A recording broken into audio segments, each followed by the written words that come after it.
and success or failure is too often dependent on government action than by consumers voting in the marketplace, by their spending habits. Individual consumers, by their decisions, should be in charge, not governments armed with mandates from the majority. Even a system of free market money, a redeemable gold coin standard, functions through the principle of consumers always voting or withholding support for that currency. A gold standard can only work when freely converted into gold coins, giving every citizen a right to vote on a daily basis for or against the government's money. It's too late to avoid the turbulence and violence that Madison warned us about.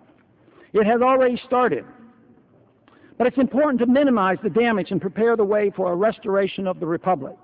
The odds are not favorable, but not impossible. No one can know the future with certainty. The Soviet system came to an abrupt end with less violence than could have ever been imagined at the height of the Cold War. It was a pleasant surprise. Interestingly enough, what is needed is a majority opinion, especially by those who find themselves in leadership roles, whether political, education, or in the media, that rejects democracy and supports the rule of law within the Republic. This majority support is essential for the preservation of the freedom and prosperity with which America is identified. This will not occur until we as a nation once again understand how freedom serves the interests of everyone. Henry Grady Weaver, in his 1947 classic, The Mainspring of Human Progress, superbly explains how it works. His thesis is simple. Liberty permits progress while government intervention tends always to tyranny. Liberty releases creative energy. Government intervention suppresses it. This release of energy was never greater than in the time following the American Revolution and the writing of the U.S. Constitution. Instead of individual liberty being controlled by the government or superstitious belief about natural and mystical events, the activity is controlled by the individual. This understanding recognizes the immense value in voluntary cooperation and enlightened self-interest.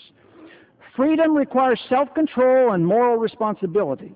No one owes anyone else anything, and everyone is responsible for his or her own acts. The principle of never harming one's neighbor or never sending the government to do the dirty work is key to making the system tend toward peaceful pursuits and away from the tyranny and majority-induced violence. Nothing short of a reaffirmation of this principle can restore the freedoms once guaranteed under the Constitution.